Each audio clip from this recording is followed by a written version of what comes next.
Everyone, I wanted to clarify some things. I did a video yesterday with a couple good friends of mine and some colleagues, Dr. Justin Hogan and Dr. Willie Villarreal, and we gave some real simplistic things for some supplements, some lifestyle things that we can be doing, just some decisions and kind of some action steps that we can be going about improving our immune system going forward as we get back into our new normal. Some things that you can be doing to try to advance your overall health and well-being, and kind of get ready for being around people that you haven't been around that much, and being in environments that possibly where we can't quite social distance as much. I'm looking forward to it, obviously being a business owner, but I really want people to understand that I haven't put together a protocol for a reason, and I've done it a little bit for my family, for the office as well. I had access to one of the raw materials that I'll talk about in a second early on, and then it kind of, because we were looking for a company that had enough raw material supplying, which is the reason why we were talking about VIRAFEND yesterday. We're going to talk about it again today, is just because of, if you know anything about me, I want to make sure that we're recommending high quality products, high quality raw materials. Obviously something that's made in the US is very important. So that's the reason why that I haven't really kind of pushed any type of, hey, you got to run out and get these things right now to kind of advance your immune system. And mostly because, as many of you are well aware of when I speak, is that you can't just take a supplement, any supplement, and expect drastic measures or change or a cure. That's the reason why they're not cures. They support body systems, they support body functions. So you have to take them consistently for long periods of time to not only saturate tissues, to saturate cells, to just build up an entire load to create a better metabolic process for whatever you're trying to achieve with those supplements. So, and I want everybody to understand too, is that the product that I'm going to be talking about is, again, I've said this many times, is not in response to what's going on with COVID-19, what's going on right now. This is strictly, has been out on the market for many years, didn't really take off for what it was marketed towards, which was the herpes viruses. It's been tested significantly against all herpes simplex viruses, flu A and B, H1N1, hepatitis A and B, even some of the HIV as well. So it's got a list of different viruses that it impacts. Actually, it's been cleared through the FDA because of the National Institute of Health studies that it's been studied on to be called a viral attachment inhibitor. And I'll go over that process in a second and why that's very important for all viruses. Understand that. And so the main thing for people to understand with the body systems and our immune system is that it takes support from many different areas. You heard me yesterday, if you go back and watch our video, I talked about some lifestyle things that we can do to reduce stress on our body, and those stress comes from everything. Right now, a lot of emotional stress, being tied up in our homes, things like that, builds a lot of wear and tear on our immune system because of what our nervous system becomes depressed from. And that's a whole other topic for another day. But quickly, I kind of wanted to go over a schematic of what the body deals with from viruses and how it attaches to our own cells, how we get infected by a virus. Now, understand that a virus itself is just an organism. Our body has countless organisms, good bacteria, bad bacteria, viruses, fungal growth, all kinds of things that reside in our body all the time. Our immune system, which 80% of it is in our gut anyways, is constantly keeping that in a check and balance. When our immune system gets suppressed, maybe we're a little bit compromised, that's when some of these can kind of get,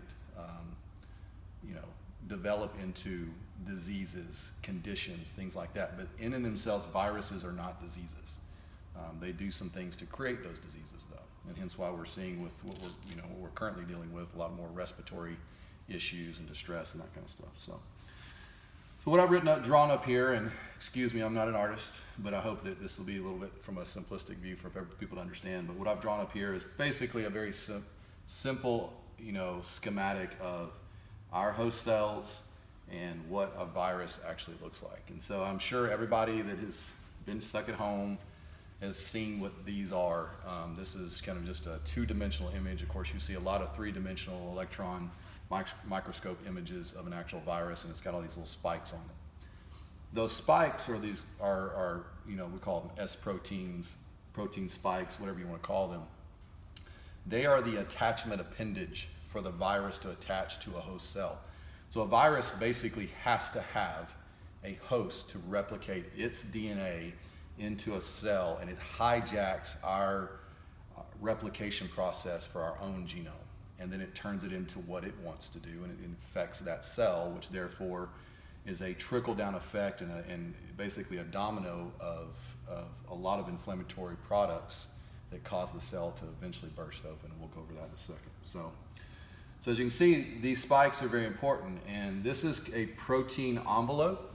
Okay, on the outside you see it's a double layer. That protein envelope is heavily, is there a black marker? Let me see it real quick. That protein envelope is heavily charged positively. Okay?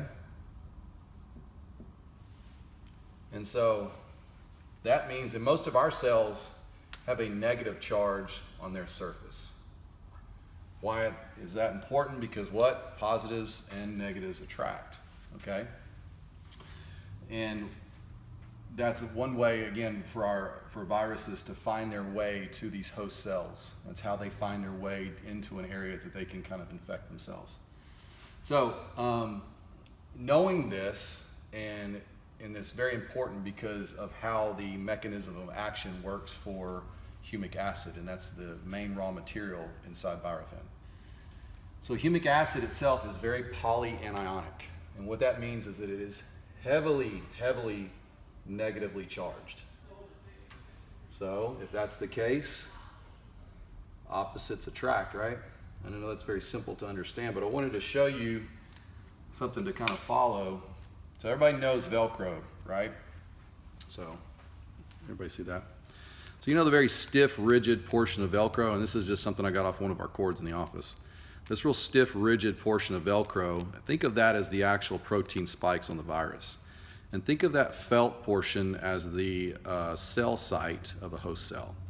So obviously when those positive and negatives attach, you have a very tight bond, right? So again, what happens if I actually take some felt and I slap it into the area? It's very difficult for it to attach, right? So I force a barrier between that attachment process. And so that's, in a nutshell, how humic acid does what it does. Now, it is not a cure. It is not going to prevent you from getting a virus, because there's so much more to your immune system than just this process. But what I wanted to show here is that schematic, because there's a lot that you can be doing for your immune system with certain supplements, your nutrition, things like that for your own cells, and that's where vitamin C, vitamin D, and zinc really come into play there. And I'll maybe talk about those just briefly in a second. But with the outside of the actual protein envelope of the viruses, using humates, and typically, and really, when I say humates, that's a layer of soil from all the decomposition of organic matter. As you basically have leaves, plants, animals, everything that's dying, eventually it settles into the earth, and if it gets compressed long enough over millions of years, obviously we get all the way down to fossil fuels, which we've got oil and coal, and above coal is an area of a strata called humates. And in those humates, we've got fulvic acid, we've got humic acid, we have about 70 different ones. But out of all of those humates, humic acid is by far the one that is most negatively charged. And so by using these inert compounds, there's a product out there called Restore for a lot of my well moms that have children with ADD or ADHD or autism spectrum, that kind of stuff. They're probably familiar with this product, and it's a gut restabilization in food for basically our normal flora, which is our good bacteria. And it's basically an ionic solution with mostly just humates. Humic acid is one of those. And it works really good at stabilizing the digestive system to improve serotonin levels, dopamine response, and things like that. So this product has been tested for its efficacy. It's been tested for safety. It's actually food grade. So it's got a lot of things that sometimes some supplements just haven't been approved yet, either through the USDA or have been sanctioned through certain things through the FDA. So I'm recommending it as a support product for advancing the immune system for outside of our own cells. And so, again, we have humates that are actually in most of our tuber vegetables. So your beets, your carrots, your potatoes, those type of things, because they've been grown in the ground, they collect those humates within their skin. So it's already in our food source. It's just not near, and it's in our water source as well. It's just not near to the quality or the concentration that we would get out of this. And this is activated humic acid. There's also L-lysine in here as well. What L-lysine does is it basically is antagonistic to L-arginine. L-arginine is very crucial in the replication process of what happens inside the cell after the DNA or after the virus has hijacked our RNA process. So if we can offset the ratio of lysine to arginine, really slow down that replication cycle. And that's really what you want to do when you come into contact with viruses. You want to be able to improve the immune system's capability to fight off a viral load. And again, things like vitamin C, vitamin D, and zinc. Look, right here I drew a couple of different areas of zinc. You know, it has about 4 different hypothesized but very heavily tested. It's just hard to figure out the actual mechanism of action, but zinc in itself helps prevent certain proteins and peptides from actually the receptor site binding capability of viruses into our own host cell. It also inhibits some of the actual RNA replication of viruses themselves. It also denatures some of the actual viral particles in our cell. And, you know, up here, it's been shown to actually, you know, prematurely cause some viral particles and other virions to actually denature as well out in the actual bloodstream. So why is it important to also take in vitamin D and vitamin C? As our body is going through this cascade, and you've heard this, of the cytokine storm, right? Why is that a problem, and why is that really what causes the disease? Is because that's where all the inflammation is coming. And some of these respiratory viruses, and again, VIRAFEND's been tested against flu A and B, H1N1, and like I said, all viruses replicate in a schematic very similar to this. If a virus cannot attach to a host cell, it cannot transcribe its DNA and not infect the host. So if we're trying to do some things to limit infection, limit the amount of attachment, this is one of those things that we can do that. But down here, if it does happen, our body produces all these cytokines. Obviously, interleukin 1, interleukin 6, and all the way to when we get tissue necrosis factor alpha, which actually causes the cell to lyse. Our body releases all this pustule inflammatory response out into the bloodstream. And if you don't have the immune system capable of handling that rapid onslaught of inflammatory response, then our body's ability to regulate its own good tissue versus bad particles is very hard. Our body's signal mechanisms for debris all that metabolic junk is very impeded. And so just by taking vitamin C, vitamin D, zinc, even humic acid while you're sick, that's why you've heard this probably before, if you've had a cold, if you've had the flu, when you take some nutraceuticals, it might help your severity a little bit, and it might slow down or maybe shorten the progression of the actual sickness, but it's not going to clear it up instantaneously. But what will happen is if you have taken this and you've saturated your cells and you've boosted your immune system and you're taking care of stress response, you're giving your body a chance at really fending off something really bad from happening to you. you're giving it the support it needs.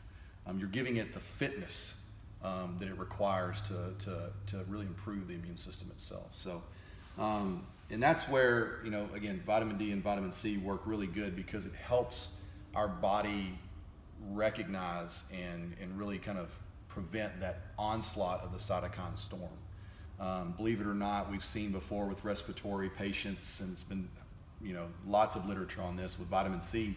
And I know this is a very low dose, but like 250 to 800 milligrams daily has been shown to shorten a hospital stay by 19%. And that's nothing. And right now, I'm recommending a lot of patients take anywhere, depending on where they start. Now, you might, if you're not taking any vitamin C, going from nothing to 3,000 or 4,000 milligrams may cause some GI distress, but working your way up. And if you've got questions about how to do that, please reach out to us. But I have some patients, even for myself, I'm taking 5,000 to 6,000 milligrams of vitamin C. Vitamin D, on the other hand, 5,000 IUs is what I typically take pretty much every day, just to keep myself pretty much level. When it's during cold and flu season, I up that to 10,000. And I do that as a preventative measure. And I know some people are worried about vitaminosis with toxicity levels. It just doesn't really, it's been in a theoretical, hypothesized fashion. I have not seen it from a clinical representation when patients are taking the prescribed dose that they need to. So, but that being said, starting a regimen of supplements to combat what the outside world is throwing at you is super critical. And as we get into moving into getting back to society, being around other people and stuff like that, I highly recommend that you start on a regimen that you can do consistently, and keeping it very simple. Taking your vitamin C and zinc in the morning. The nice thing about this product is just like as far as the VIRAFEND, it's just taking one capsule in the AM, one capsule in the PM, and it's been shown at that dosage to be very effective. Again, it's awesome against all the herpes simplex viruses. The reason why I was looking into this product mainly before all this happened was looking at humic acid for our Epstein-Barr virus patients. And then it just kind of carried over into looking into more of what it does against all viruses that it's been tested against. And then if you get into the actual replication cycle, it makes sense. So again, if you have questions about this, I'll do more videos. I'll do more explanation. But from right now, I hope this helps.